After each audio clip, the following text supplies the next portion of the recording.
Session tonight, what we're going to be covering is what colleges look for in applicants. So we're going to talk a little bit about all of the really cool, fun stuff associated with how colleges actually evaluate applicants, which you may have attended a previous session. We're going to be covering a lot of the same content here, but we're also going to be taking a lot of questions kind of along the way.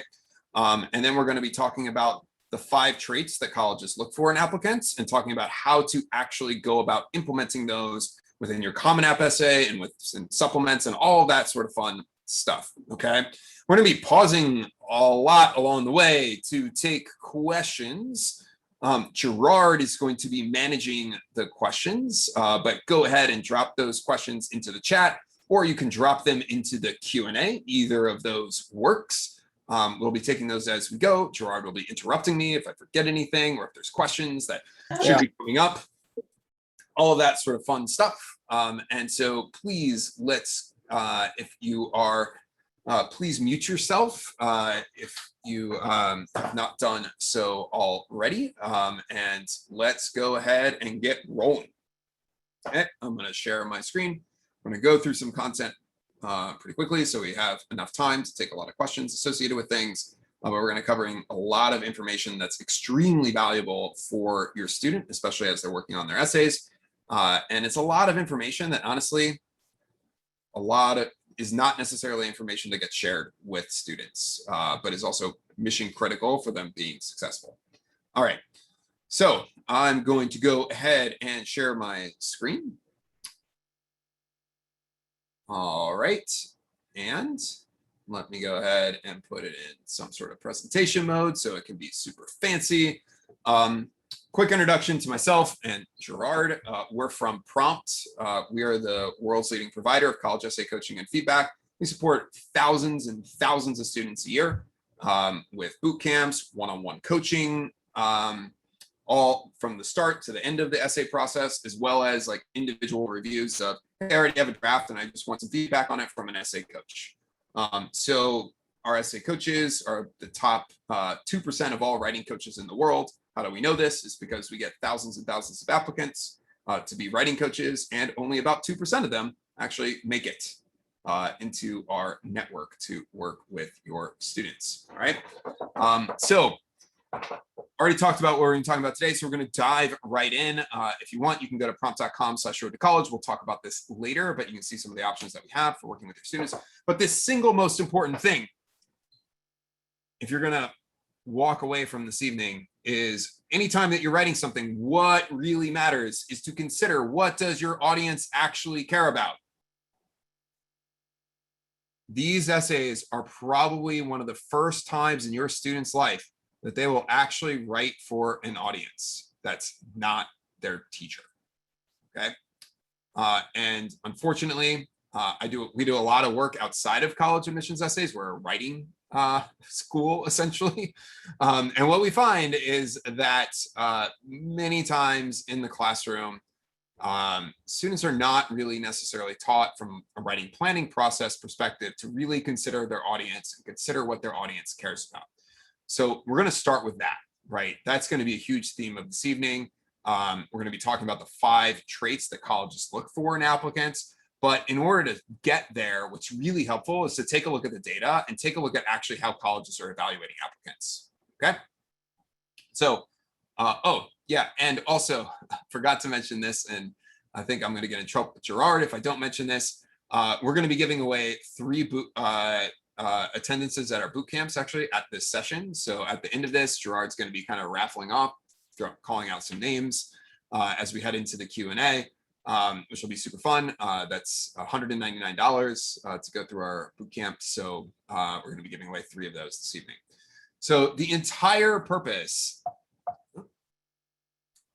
of what your audience cares about is that you will succeed in college and after you graduate. Not you all, parents, I mean your kids, okay? So what they care about is how they're evaluating your applicant and your student is that your student will succeed in college and after they graduate. So how do they go about determining that? Okay, and that's where the application process comes in. And there's a really simple way to look at this. Some schools have more complex systems than this for evaluating applicants, but by and large, this is how the vast majority of schools go about it. You get a score for your academic profile and you get a score for your non-academic profile, which is most commonly called the personal score. Okay. The easiest way to look at this is put it on a matrix, right? You have your academic score, you have your personal score, and the higher both of those scores are, the higher your admissions chances. That's the general gist of it. Doesn't matter kind of what institutions you're applying to. That's the general gist of it. Now, there's a couple of key concepts here. One is what we call the academic bar. Okay, so any student that has a academic score above the academic bar means that that school believes that that student is capable of being academically successful at that college. Okay, at their college. This is a really critical and important concept, the academic bar, because if you're below it, no matter how strong your essays are, you're probably not going to get it. But if you're above it, that's when essays really start mattering in a very significant way. Okay. The same goes for the personal bar. This is a little less relevant because students below the personal bar are essentially like, by reading your application, I'm identifying like character flaws in you. So relatively few students are below the personal bar, but we'll actually see some data on this that you can see how few it really is. But this is also, an important concept as well. And when we talk about this, right, what makes up both of these scores? The academic score is exactly how you think. It's all of your academic profile. It's your grades, maybe standardized test scores. The strength of your curriculum actually really matters. So how many, let's say, advanced placement classes you've taken, or if you're in an IB curriculum, what classes you've taken there, and then your grades associated with those scores. A couple quick highlights mentioning here, just because it's interesting, and we often have to tell parents this. Depending on the institution you're applying to, the academic score is usually based off of grades from sophomore, junior, and then the first part of your senior year. They usually, a lot of schools throw out freshman year grades in terms of calculating that. The reason for that is, and they might throw out like a gym grade or a band grade or stuff that's not directly related to grades and academic subjects. And the reason they do that is they find that those grades are not as tied to success in college as your grades in more difficult academic subjects as like sophomores and juniors or seniors in school. And the non-academic score is a lot of it's essays, right? It's your activities list, how you write about your activities, your essays, your additional information section, your recommendations, perhaps you have an interview, all of that kind of fits into the personal score, right? So the key here is that it's not necessarily any one of these factors. It's a combination of factors, but essays play a really critical role in determining the personal score. And as I always have to tell people, it's not like every single essay is scored individually. That's not how it works. It's like after looking at the entirety of the application, how strong is this candidate compared to other candidates on the non-academic profile? Okay. So what does this mean and how does this look like? We're going to use Harvard's admissions data to take a look at this.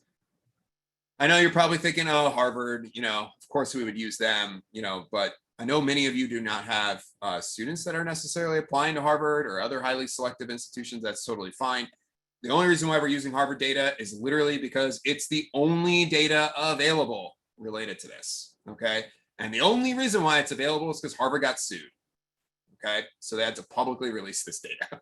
And I combed through thousands of pages of data from Harvard court case documents to pull together all of the bits and pieces of information to really get a picture of how do they actually evaluate applicants in a truest sense. Okay, so what does that mean? Academic score. This is an incredibly important concept. So Harvard applicants, between 2015 and 2019, there were about 40,000 applicants a year. Last year, there were 60,000 applicants to Harvard, okay? They only accept 2,000 students, approximately. 83% of all Harvard applicants are above their academic bar, meaning that Harvard believes that these students are academically capable of succeeding at Harvard. Now, we would all love Harvard to just admit like 10,000 students a year. That would be great. 20,000 students a year. Heck, as we're seeing with this data, they could admit 40,000 students a year. That could be academically successful, right? But Harvard wants to be Harvard, and they're only going to admit a couple thousand, right? Yale wants to be Yale. They're only going to admit a couple thousand. And this is the crux of the entire admissions problem right here, is that you have a lot of students that have very strong academic profiles, and they're applying to schools. They're self-selecting which schools they're applying to based off of their academic profile.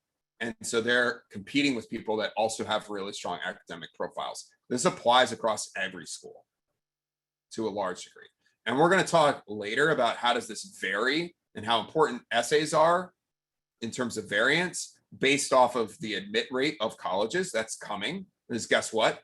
At many large public institutions, essays may not matter at all for you. At these highly selective schools, they're going to be a critical factor, which we'll find out about in a second. Because as we look now at the personal score distribution at Harvard, as you can see here, almost nobody has like these possible character flaws, right? We talked about. But 1 in 5 candidates have strong personal scores. Okay, that means that 4 in 5 applicants to Harvard, and a lot of these students have extremely strong profiles from like the activities and other things that they do, but they read flat. Okay, it's what we call reading flat, which basically means that it's really hard to discern how great this student is compared to a pool of applicants that are also really great. And this is really where kind of the storytelling aspect of your student comes in, and through the essays, and oftentimes this is through other things as well, really matters. And as you can see here, it's funny, I always joke, the exceptional stuff, right? That's not your students, right? This is less than 5 students a year, right? This is like the top 6 students in the entire world, right? This is like, that's the exceptional students, right? These are the people that, on the academic profile, they won the world chess championship, right? Or like something crazy like that. They're already a grandmaster. They're, they're doing some crazy, awesome stuff, right? And so what's really matters is kind of just this differentiation here between sufficient and strong. That's what really matters. Okay. So when you plot all of this together on a chart, this is basically what it looks like. Okay. So every single dot here represents 10 applicants, as you can see, relatively few people below the personal bar or academic bars. And this is really where you want to be, right? You want to have a strong personal score, a strong academic score. So see, that's about 75% of all admits Harvard, and this applies to other schools as well, okay? So what does that mean, right? I can just draw a line, and basically 75% of admits are gonna fit there, 25% are gonna come from this other pool in the white areas, generally speaking. This bottom part here, where let's say you're just sufficient on academic and sufficient on personal, that essentially has an admit rate of like 0.1%, I think it is. It's either 0.1% or 0.01%. It's extremely low, okay? But admit rates start going up when you start having the strong personal score or just strong academic score, but really the personal score tends to carry the day, as we'll see in a second. So this is extremely important, is like getting to the point where you're able to differentiate yourself on your non-academic profile from other colleges and students, okay? Now, Harvard's admissions process is a little more complex than this. They have their personal score. They basically break out into 2 different scores. They break it out into academics. I mean, not into activity, extracurriculars, and personal score. Some schools call the personal score intellectual curiosity, like Emory University does. But most schools, it's just academics and non-academics. Like that's the easiest way to look at it, and that's the easiest way for you all to look at it. And so this is basically how it works. Okay. So what does that mean when admit rates actually go up? Okay, so Georgia Tech, historically, and this wasn't the case last year, but in the data set that we're looking at here, has about the same number of applicants as Harvard. And Georgia Tech has a lot of really awesome applicants. And I know a ton of people that have gone to Georgia Tech. It's a fantastic, fantastic school. But guess what? Georgia Tech also admits, I think, like 5 times or 6 times as many students as Harvard. So guess what? They are going to have a higher admit rate, right? Naturally. And guess what happens? Then all of a sudden, they're operating more at this orange line for 75% of admits. Okay. And that really matters to your students. So if you have a strong academic profile, a strong academic score, you're probably going to get admitted. And guess what? Your essays are just not going to matter at all. Unless you're literally writing about character flaws that you have. You're like, I stole something, right? Someday in my essay and I learned nothing about it. I just kept stealing more things. Like, that's not what you want to write about. So that's what's going to happen, right? Essentially, like, these students, schools, especially large publics, are going to take a lot of students with very strong academic profiles. They'll take some with, sufficient academic profiles, but strong personal, profiles as well. But this is where things, like, in terms of how you think about essays, matters. Now, a couple quick things I'm going to highlight here, because this is not perfect. Okay. So let's say you're applying to the University of Washington, right? Large flagship state institution, awesome school. Well, guess what? Maybe you've decided to apply to computer science. Well, turns out they don't take every single student that wants to go into computer science. Computer science does not have the same admit rate as the rest of the school. It has a much lower admit rate. So it basically operates, in a lot of cases, some majors at large state institutions operate almost like these highly selective institutions, okay? Where if you're applying for computer science at the University of Washington, it may not be the green line, it may not be quite the orange line, but it's somewhere in between. And all of a sudden your essays start mattering more, okay? And so these are the things that, like, it's helpful to understand. It's like your major actually matters quite a bit in terms of your admit rate. Even at Harvard, for example, Harvard says that what your intended major is and your life ambitions and what you want to do in the future does not affect admit rate. That is false. The data shows that if you want to go into medicine at Harvard, your admit rate, and this is in that data set that had, roughly 50%, like only had 40,000 applicants, not 60,000 applicants. But in that data set, admit rate for people that wanted to go into medicine, 4%. Admit rate to Harvard of people that wanted to eventually be a teacher, 11%. Okay, literally 3x. So these things do kind of matter, okay? And obviously, don't go out there being like, I want to be a teacher, and nothing in your background signals that you actually want to be a teacher. They're not going to hold you to being a teacher if you get into Harvard. But at the same token, your application needs to read and tie to what you're intending to do, right? That is fairly important.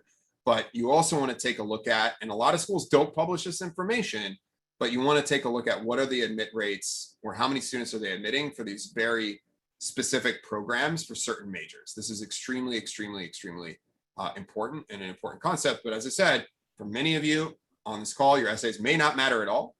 But at the same time, it's really hard to tell if you're going to be a strong academic score or just a sufficient academic score, because they also don't tell you exactly how they calculate that. They just don't, right? So it's really hard to know where you're going to fall in. So I always say, just put the effort in on your essays.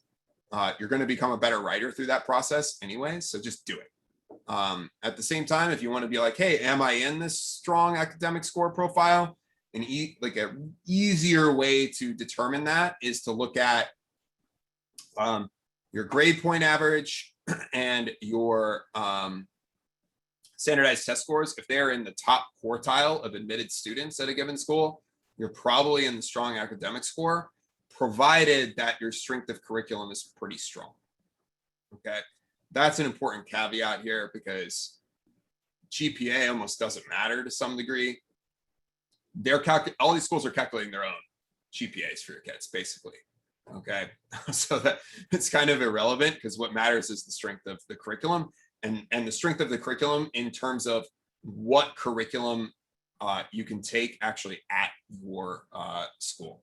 Okay, so if your school only offers one AP class, guess what? They're not going to hold that against you. They'll be like, oh, there's just one AP class. You took the one AP class. Great. If your school does not offer calculus, half of all high schools in the country actually do not offer calculus. And yet calculus is determined to be statistically the single greatest predictor of student success in college, is doing well in calculus in high school, actually. Probably because it's probably one of the most complex subjects to learn in high school.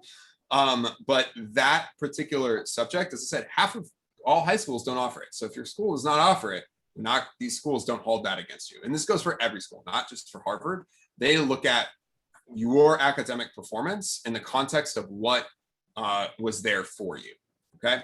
So what does this all mean, basically, right? So what this means is, Brad, go ahead, get some questions. We have one question coming up often. Your point about the difference in admit rates is struck a nerve, and several people asked, basically, how can I find the admit rates for the schools on my students' college list?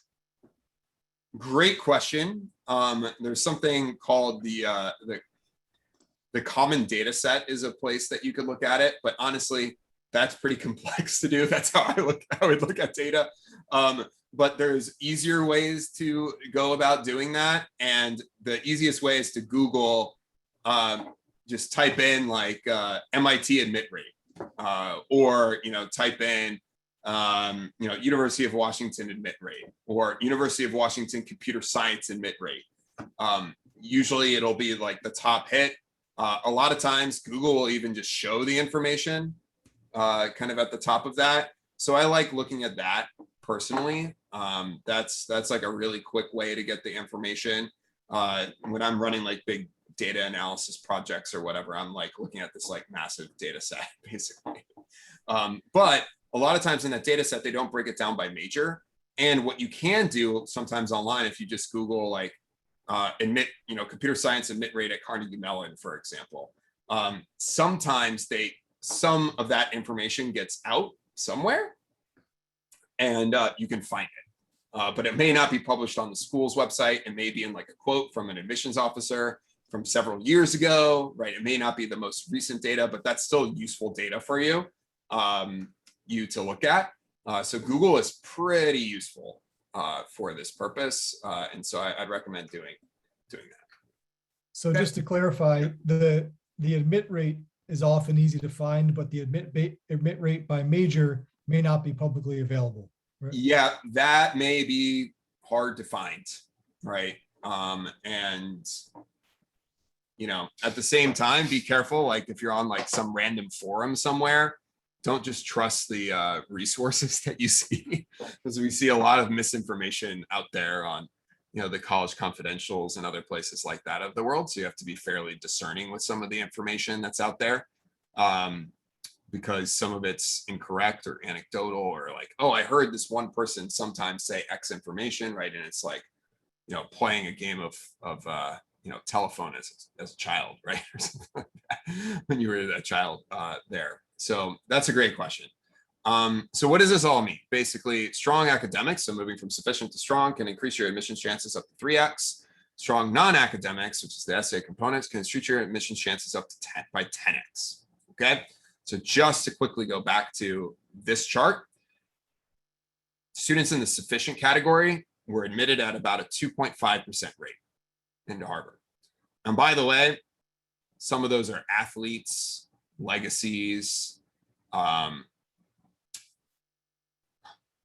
what's called Dean's List. So these are like parents that may have donated a lot of money to the school, those types of things that make those lists, children of faculty, all of that sort of stuff. That kind of fits in sometimes into these categories because they're, priority, or people that the school deems as like, hey, if I need a tiebreaker between candidates, I'm going to use one of these tiebreakers. And the admit rate, though, for strong is 26%, I think it is. So, so literally a 10x difference. And that really, really matters, right? As I said, 75% of all accepted students actually are in the strong category here. Okay, that's really important. All right, so what does this mean, right? Let's actually now go in and we're going to talk about the 5 traits colleges look for in applicants that can make you a strong, get you to a strong personal score. Okay. So once again, the entire purpose of the college application is to prove you're going to be successful in college and beyond. And by you, I mean your student was going to prove that they're going to be successful in college and beyond. And so this takes me to the single biggest myth that you will hear in all of college essay demo.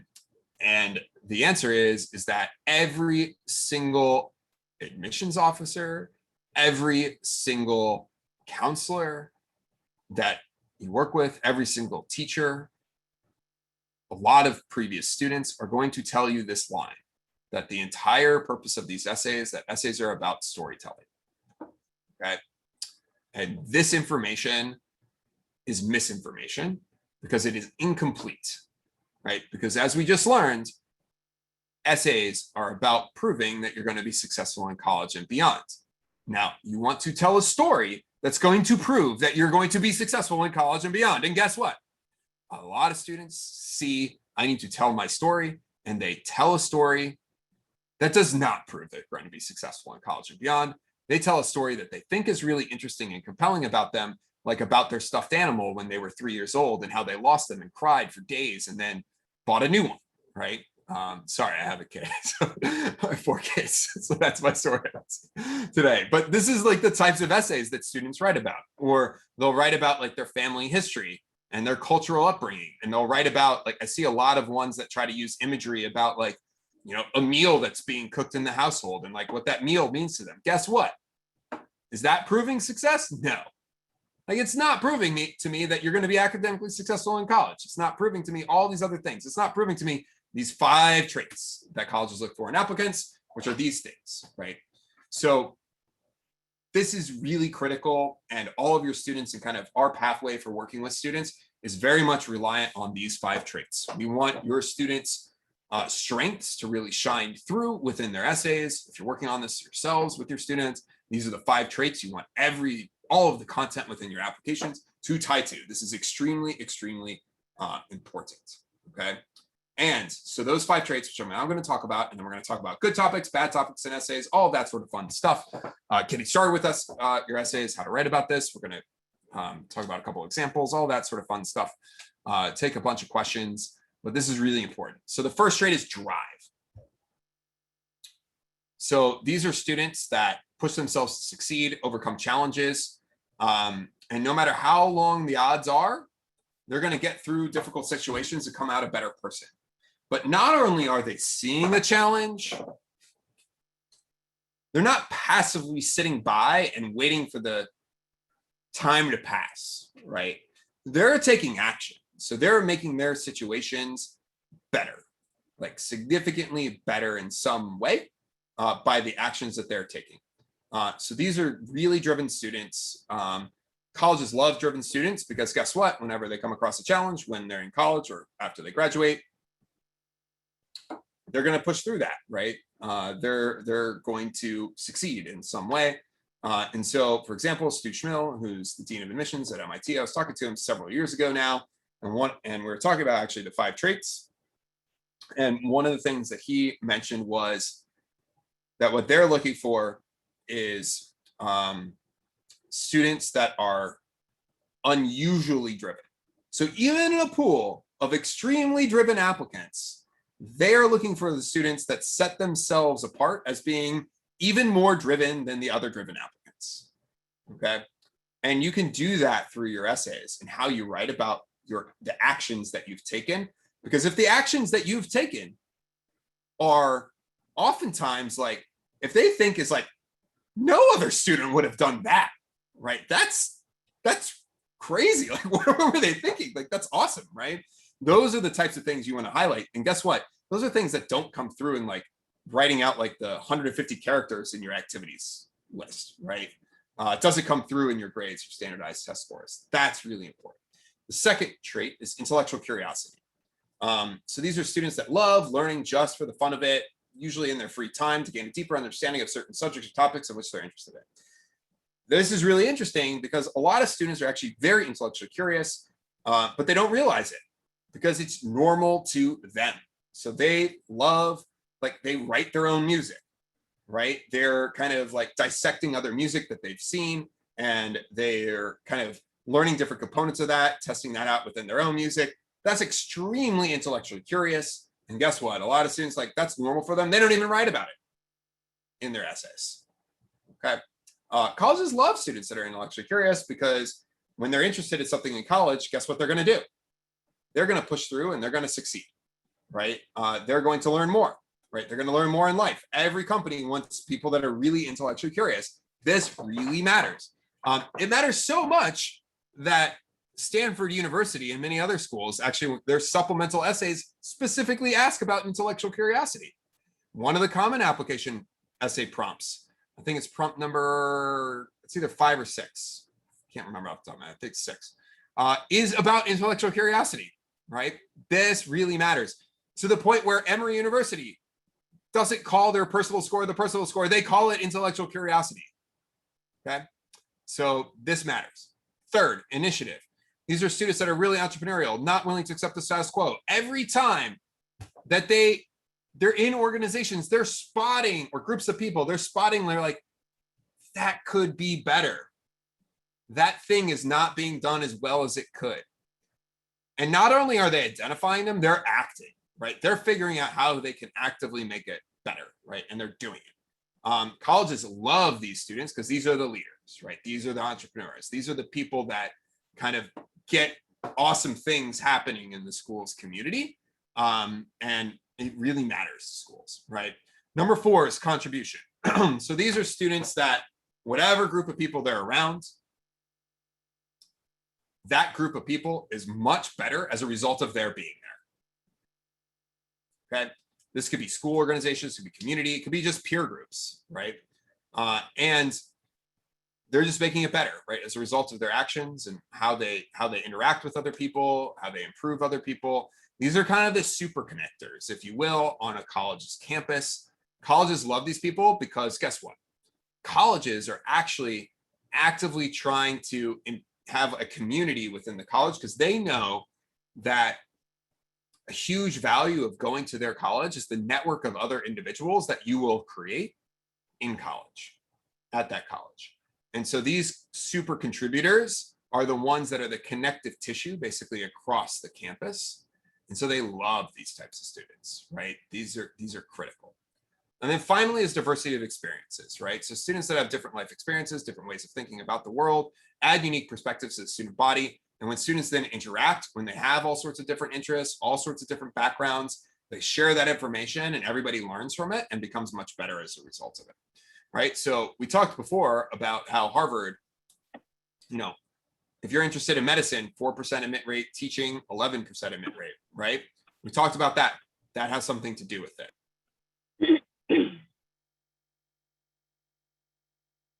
Muted by Gerard here. So I have to unmute myself. All good. So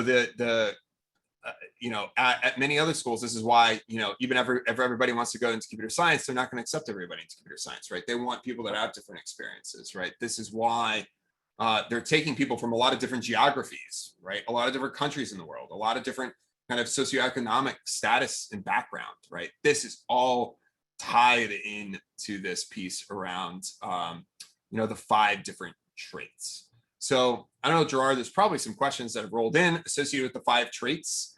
We can take a couple of those now, and then I'm going to talk about good topics, bad topics, and how to include these in your essays. Go ahead. Sure. All right. It was an unintentional mute, just for the record, Brad. Yeah, no, I gathered there was somebody else that you're just like, I'm going to mute everyone. And no, all good. So one question that I think the answer might be related to the 5 traits.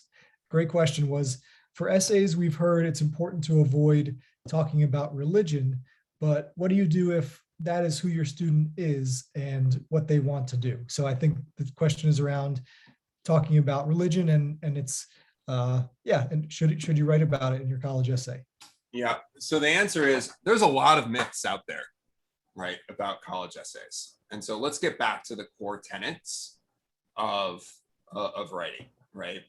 Which is you need to prove you're going to be successful in college and beyond. Okay. Now, essentially what that means is there's no such thing as a bad topic, provided that it relates to the 5 traits and proves that you're going to be successful in college and beyond, right?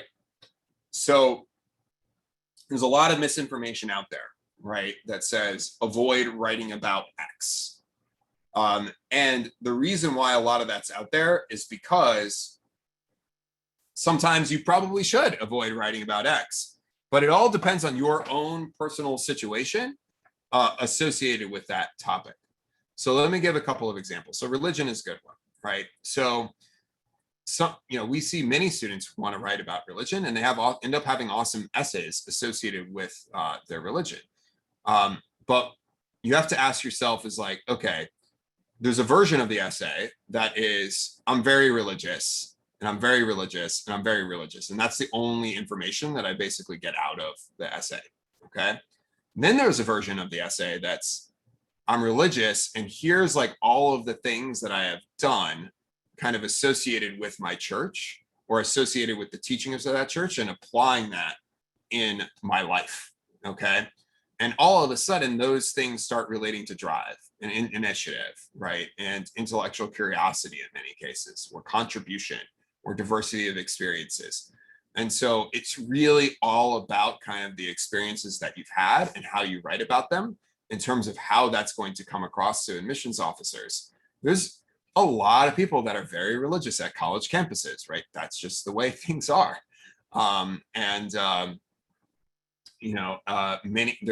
a lot of colleges, even ones you may not even think about, have very active, student groups related to different religions, right? And so it's not necessarily a bad thing to write about. As I said, as I read your essay, if all I'm getting is, wow, you're a very religious student, that's not going to prove success in college and beyond. But all of the things that you may have done associated with your religion, where the theme of your essay is actually about drive or initiative or contribution, but the setting of your essay is associated with your religion, that's great, right? That can be tremendous content. And so that's an awesome question. I'm going to do a couple of other quick examples because you hear the same thing about athletics, you hear the same thing about band, you hear the same thing about drama, such theater, and a lot of other non-academic related student groups or activities. And guess what? For a lot of students, they probably should not be writing about that, because if all I read about in your band essay is, wow, I really enjoy music. And the person leaves like, oh, this student really enjoys music, like every other student. That's not that compelling. Or an example I always use is athletics. Okay, so let's say, because we see a lot of these essays, which is like, oh, I scored the game-winning goal. So like that's the essay essentially, right? So, oh, I was really tired on the field. It was a really important game. And, I was so exhausted, but I dug down really deep, and got the ball, beat the defender, and scored the game-winning goal. And that's the essay. And does that prove any of these 5 traits? Not really, right? A lot of people in those moments of like those crunch moments of a game are going to dig down deep and go after it, right? But now imagine the essay is written a little differently, right? So the result might have been scoring the game-winning goal, but the essay is about the process that it took to get there, right? And so it could be spending hours and hours kind of every day outside of practice honing your skills. It could be spending time on YouTube watching videos dissecting Messi and Cristiano Ronaldo and their different moves, and then testing those moves out, practicing those, putting them into your repertoire. And then it just so happened at the most critical juncture of your entire season, you happen to break out one of those moves. It works, and you score the game-winning goal, right? So now you have preparation meets opportunity meets success, right? So I now have an outcome that tied to all of the hard work that I put in, and that's an extremely compelling essay. But for most students that are athletes or just doing a sport, they don't necessarily have that essay to write because they're just, oftentimes just practicing at practice, which is fine, right? That's great.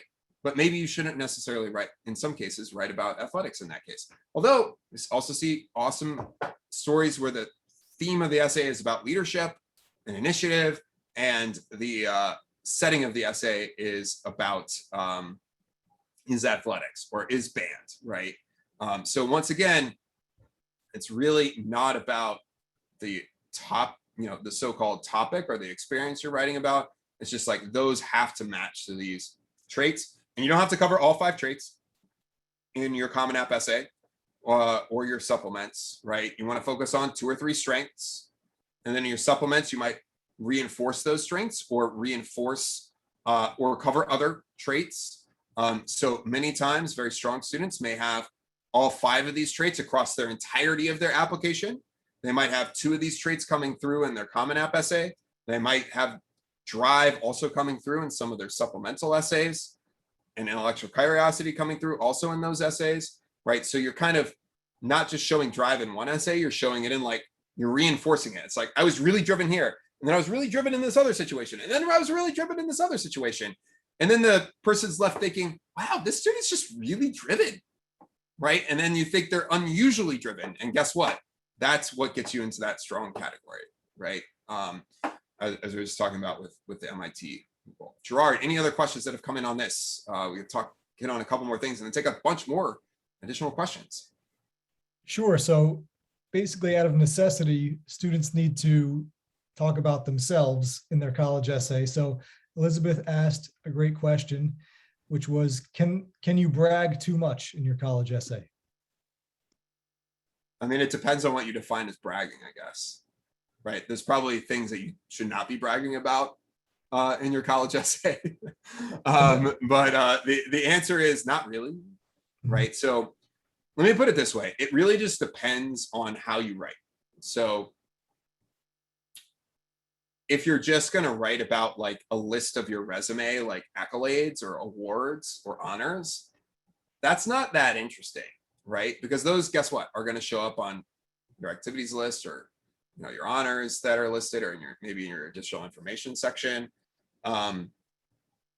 So instead, like the bragging needs to be more about like, hey, I'm going to explain to you, here's and this is like a common structure for a supplemental essay. So I'm going to mention this because it works extremely well, right? And it sets up for the same question here, right? So an easy structure to think about for like a shorter kind of supplemental essay is you say, here's the situation. Here was the outcome of the situation. And here's the steps that I took to get to that outcome. Okay. So for example, it might be speech and debate, right? So you might say, hey, I joined speech and debate, my sophomore year and did some program. I never did speech and debate, so I don't know which, some event, right? And but the outcome was by X year, let's say within 2 years, I was winning X awards, and I was improving my teammates' abilities, and they were, my team was also winning Y awards more than we've done in the past. Okay, so now I'm seeing the outcome, and I'm like, oh, that's really interesting, right? Clearly, you've worked extremely hard to get to this point, and you've supported your team members to also get to this point. And then you tell them, and here's how I did it, right? And you explain the actions that you actually took to get there, right? That's not bragging, right? That's just saying like, I'm stating facts, right? This was the situation. Here was the outcomes. Here's the exact steps that I took to reach this outcome. And so the answer is like, yeah, brag. There's a lot of stuff when I was applying to college that I probably should have mentioned in my application, but I did not, because I didn't know. Nobody told me this stuff, right? I did all of it on my own. I was fortunate enough to get into MIT. I think it was more of a stroke of luck than anything. That some of the stuff actually came up in my interview, because I actually saw my notes that the application officer made on my application, and none of the stuff, like very few of the things that were in my notes were actually in my essays. They were kind of from like points from my write-up from my interviewer, which is fun because I actually found my interviewer on like LinkedIn and messaged him like a number of years ago. from MIT. He was like, "Oh, that's cool," because I was like the first person he had ever interviewed for MIT. But the key thing there is like, so I took, before this was like, I guess a thing that more students do now, because the internet was like in its nascency when I was applying to colleges. So like I took a couple of AP exams. I self-studied for the exams. I just bought a textbook and just learned the material. And I self-studied and I got 5s on 2 AP exams that I self-studied for. And I did not mention that on my application at all, right? They just saw the scores, I guess, but they didn't, you can't count on the people to like see the scores and then tie it to your transcript and be like, oh, it looks like there's more scores here than there are classes. That's not a thing, right? So my point is like, you really need to like, this is the process that we go through with students, is we're not just about like, okay, let's write one essay, right? What we're doing is we're saying, let's brainstorm all of your content that relates to all 5 of these traits. We're going to develop a plan for here's what you're going to write about, or you need to have included in each of your applications. And then we're going to tie that information to each of the essays that you need to write. So you make sure that you're not going to miss anything. Because I missed a lot of things, right? I started my own bands and we wrote our own music and we played our own shows. Like we booked our own shows in high school. And guess what? Did not mention that at all in my application at all. Right? 0. Happened to come up in my interview. I don't know why. Just happened to come up, right? Both of these topics. And those were things that were literally mentioned in the like 5 sentences of notes that they made on my application.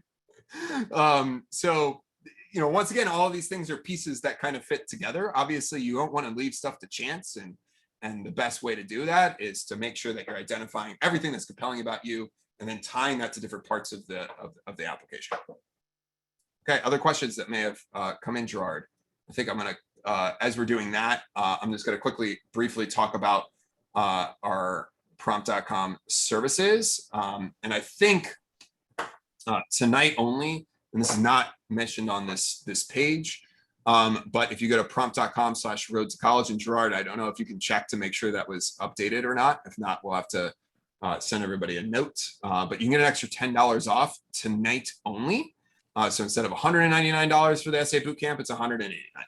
Instead of $499 for our one-on-one coaching for just the Common App essay, it is $489. Okay, and so this week only, as you also see here, there's a $100 discount going on our one-on-one coaching.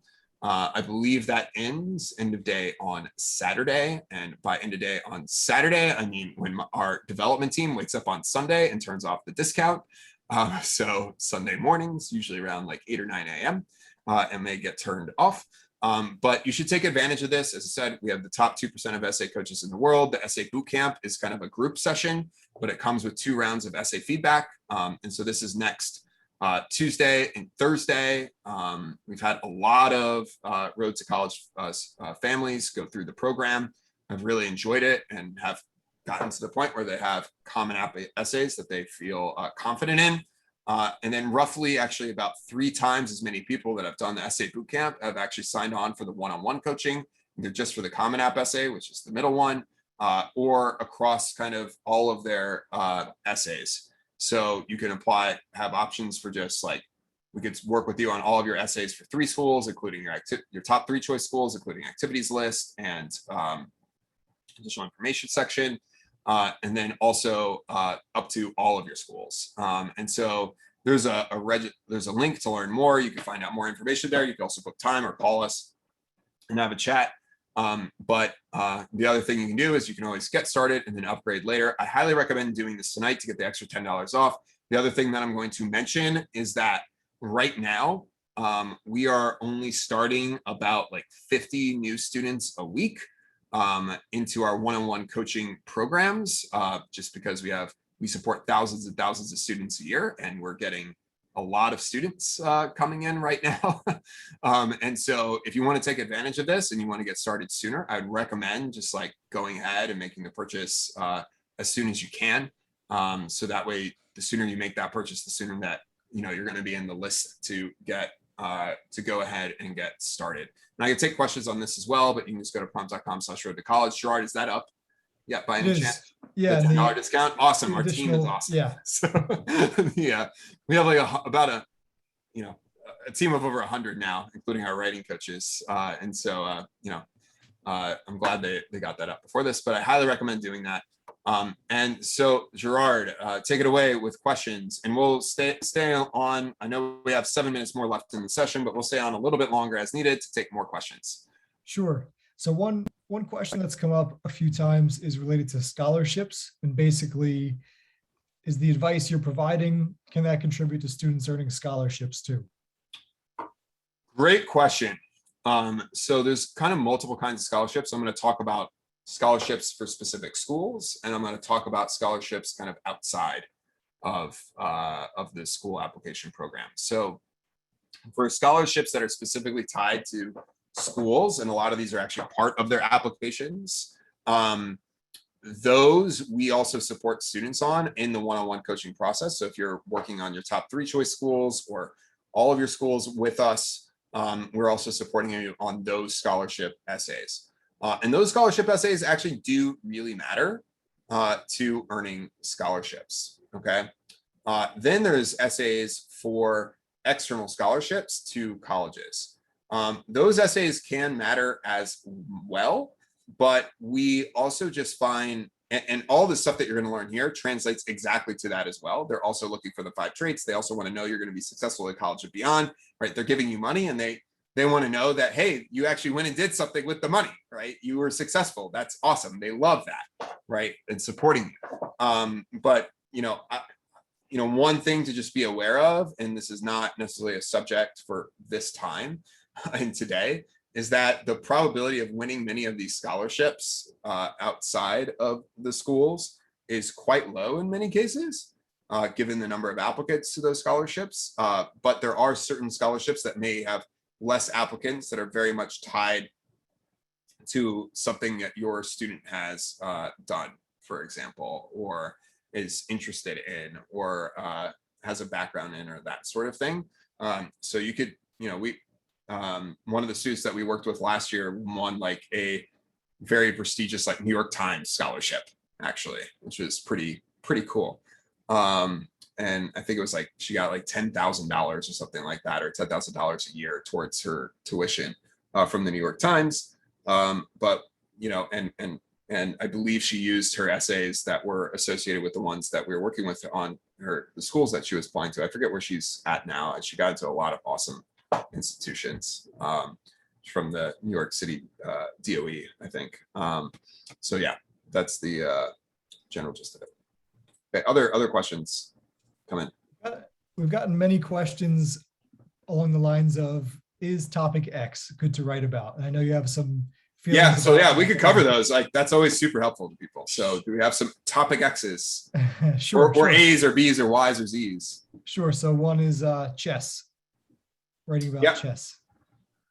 So chess, similar to athletics, can be awesome to write about, but it really needs to be more about like the drive, intellectual curiosity components of it in many cases, and like how are you actually learning the different components of chess. And ideally it relates to like personal growth, so like where you could see like outcome before like really improving was Y, and outcome now is like much higher, right? So I would say like including outcomes, especially when they're quantifiable, says a lot within very few words. Because just telling me that, hey, you really worked hard at chess is not that interesting. But if you're like, you really worked hard at chess and now you're like one step removed from being a grandmaster, you're like, oh, okay, that's a little different, right?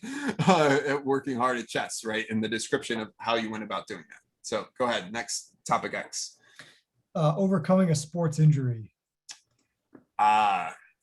So the answer to that is, once again, does this prove success in college and beyond? Okay. A lot of students have torn an ACL, right? A lot of students have had concussions. A lot of students have had these sorts of things, right, happen. And the answer is like, if in your recovery, you did something that went above and beyond, far above and beyond what anybody else in that recovery process would have done, then maybe you can write about it. But if you just recovered, like most people would recover, then don't. Okay. Now, sometimes it's an inciting incident to something else. So the sports injury may have happened and it may have led you to do something else. So, I've seen compelling essays where somebody got a concussion. They learned to study and do things in a different way because of it. And then they started a group for like concussion awareness for students, or they actually went out and they were like, hey, let me like lobby the youth football leagues to not be tackle anymore and to be, two-hand touch, like, and they actually did it, right? Those are things that's like, okay, it's the essay is like, there's an inciting incident that's about this injury, but it led to these other things, right? And so that can be compelling. But as I said, you need to be able to clearly show is how is what you did very different than what a typical student that would be going through that situation would have done. Okay. And I know not everybody has that, which is fine, but that indicates like maybe there's another better topic to write about. Another one that's come up a few times, and I linked to our recent related blog post, was, about missing experiences because of COVID or struggles because of COVID. Yeah, this is hard. Okay. And so once again, we have to think about our, each student needs to kind of think about themselves in context of other applicants, right, to the institutions in which they're applying. So academic struggles because of COVID, I know a lot of students have had them. And that can be written about sometimes in the COVID-19 essay or in the additional information section. But there's a lot of students that have struggled in distance learning.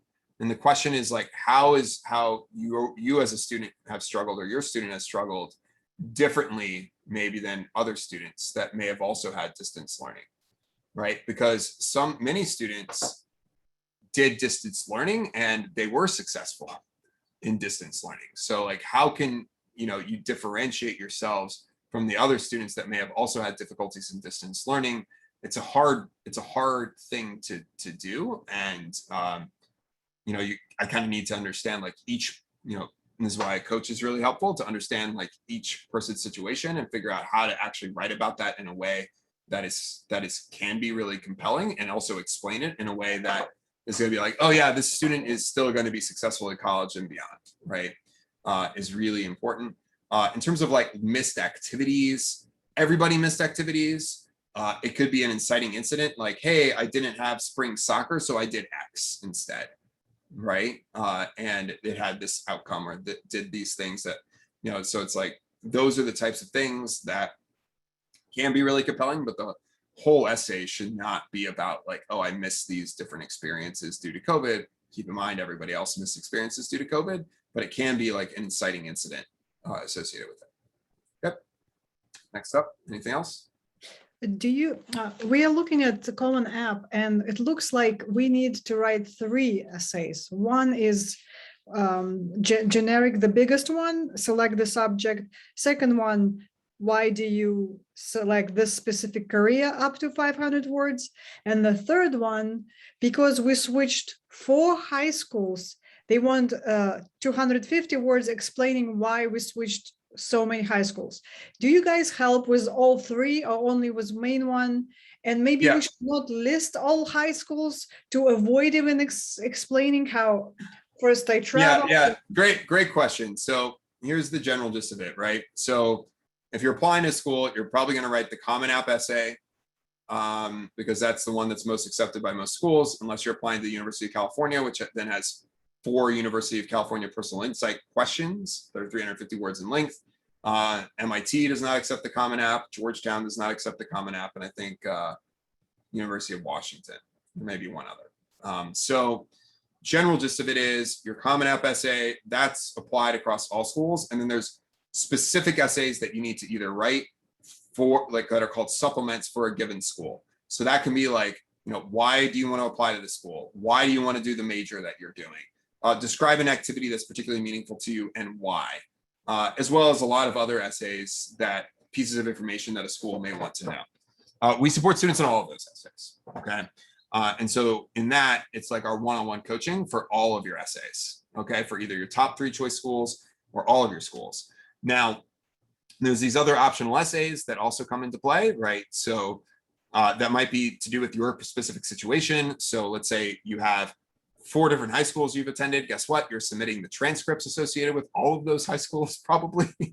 So you're going to have to list all of them, and then you're going to have to write those 250 words. And it's not even really an essay; it's really just an explanation. I see. Okay? Because what they're trying to get to know is not necessarily like the specific reasons why you moved every time, but they're trying to get a picture of like what is going on at all of these different high But schools. if From I an spend academic only 3 months in one of the schools, do I really even need to send a transcript? Do I even need to clog this? I am not the expert on that, but from my understanding, probably yes. So just throwing, I'm not the expert on that. I would ask a school counselor on that, but they do like to see like your entire academic record or all of the schools that you may have attended. And once again, it's really with these optional essays, it's about, a lot of times they're just questions. The additional information section is not an essay, right? You're just kind of listing things basically within it. And the same goes for some of these other ones, is they just kind of want to have an understanding of, because what they're trying to do is they're trying to place you as a student. They're trying to understand you, and they're trying to basically place you in context with other students. And usually it's within context of other students at your high school that you attended. But if you've only been in that high school for maybe a year, it's harder for them to do that. So now they have to have the background of the other schools. So anytime that you're applying to a school, the school is actually getting not just your transcript, the school is also getting a profile of your high school. Your college gets this high school profile, and that gives them a picture of what courses are offered at your high school, and all of this type of information. And if you've only been at the high school a very limited amount of time, it's helpful to understand the academic background and what was available even at the other high schools, such that they can tie that whole picture together of your student, and it won't negatively impact you. Like, that's why they're asking those types of questions. Okay. Thank you. All right, next up. All right, so And then we'll wrap up. sure. So how about writing about a person you admire and how they inspired you? Great question. And so this is some supplements as well. Once again, I'm just going to jump back to the 5 traits here. So a lot of these essays are like, I'm going to be honest, like, people should pay me to write their prompts for them, these schools, because not a great job a lot of times, because there's a lot of confusion about like, well, what should be actually written about in some of these cases, right? And so the answer is like, where students go wrong with the writing about somebody that inspires you and why, is that they talk about the person that is inspiring them and provides like a biography almost of the person that inspired them. Like Abraham Lincoln, for example, is a big inspiration for me. But Abraham, so much so that my oldest son is named Lincoln. But Abraham Lincoln, for example, like, you don't want to just write a biography about him, right? The essay needs to be about you and the 5 traits that are associated with.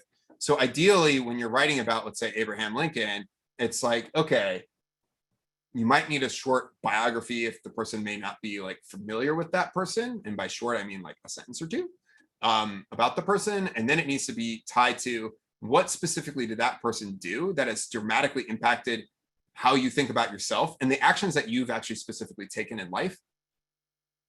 That's really important, right? So it's somebody that's inspiring you. It could even be a parent. And ideally, it can tie to specific actions that you've gone on to take. Okay. That's really, really, really important here, is to tie it to these 5 traits. And so many students go wrong with that. So many students go wrong with that. One of the most fun essays that I've read is there was like one question that was like, you're inviting 4 inspirational people. I think this it was like, maybe it was Villanova, but so there's 4 actually it was Vanderbilt, I think, but there was four, name four, you have a dinner party. Nick, who are you inviting? Which four historical figures or four people are you inviting to your dinner party throughout history? Like anybody could come from any time period. And students would just write, once again, like 4 biographies of people. Like that wasn't very interesting. And yet a student that I remember working with, she ended up, after she kind of made the mistake of writing the biography version of it, she instead had the 4 people, and the 4 people actually were staging an intervention for her to be like, actually, this thing that you wanted to do, like, no, do the that you thought you wanted to do, no, do the thing that you really want to do, that maybe your parents aren't that excited about you majoring in, art. Like, no, go for it, right? And this is like the intervention of these like 3 women, incredible women throughout history that had these different viewpoints and had this incredible story that tied together that really showed, a lot about the student, right? And that's the key part of this, is it relates to the 5 traits improving success in college and beyond.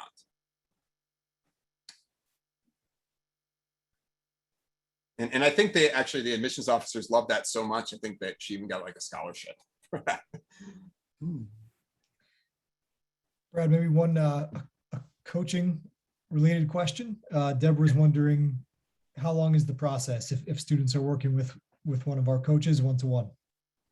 Yeah, great question, right? So one thing that I always like to say, and we have like a writing center, and then we also have, if you go to the prompt.com/road to college, if you don't want to use our paid services, we also have a link. You can create a free account and you can access all of like our essay content through there, which I highly recommend. You can also get a list of every essay that you need to write for your schools. You just type in your school list and you get a list of every essay you need to write. Highly recommend using that. But the overall process here is, it's going to save you and your student a lot of time, okay, by working with a coach.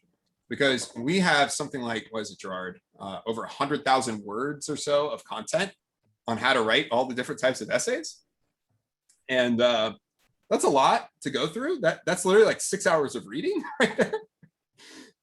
And so it's much better to like just work with an expert that just like knows this stuff, can guide you through like what you need to know and what and through that entire process.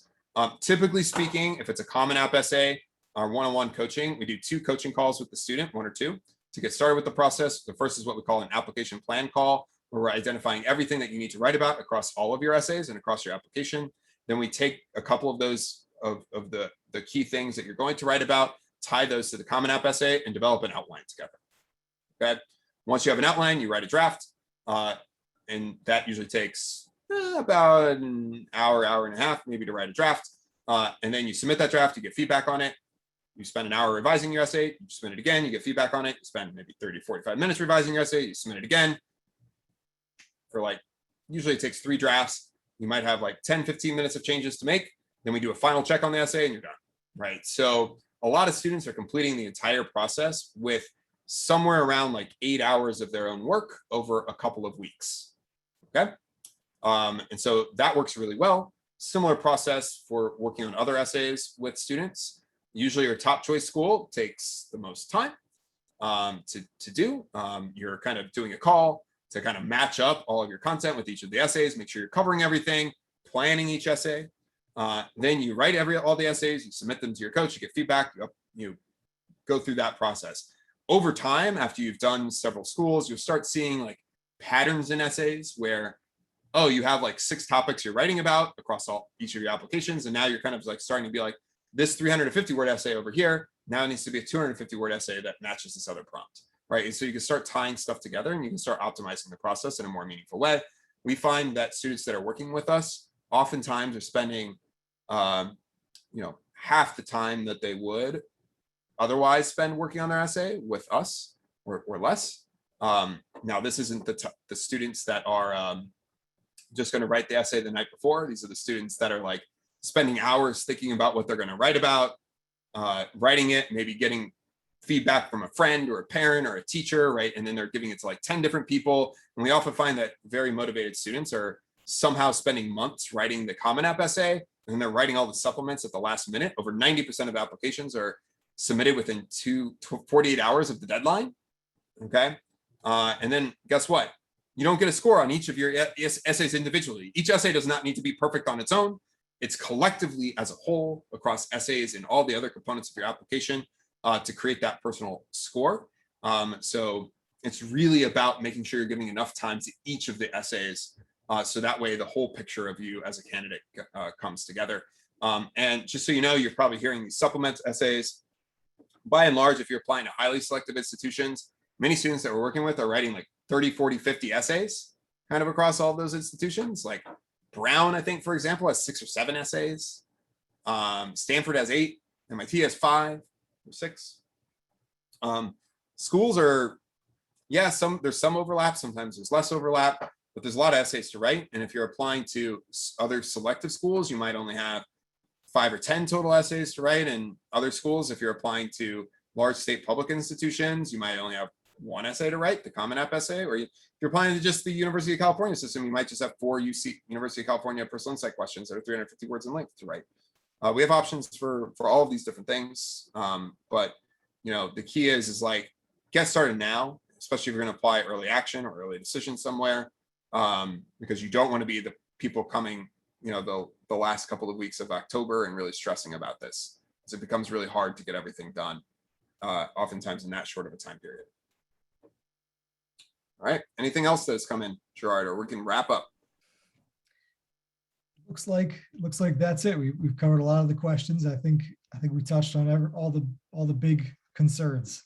Yeah, awesome. Well, you can always call us at Prompt, talk to a writing coach. You can also message me at brad@prompt.com. You may not get an immediate response. It might take a day or so, but I do a good job of getting back to people. But I highly recommend, as I said, just go to prompt.com/road-to-college tonight only, basically until our development team wakes up in the morning, or Gerard wakes up in the morning and takes it off.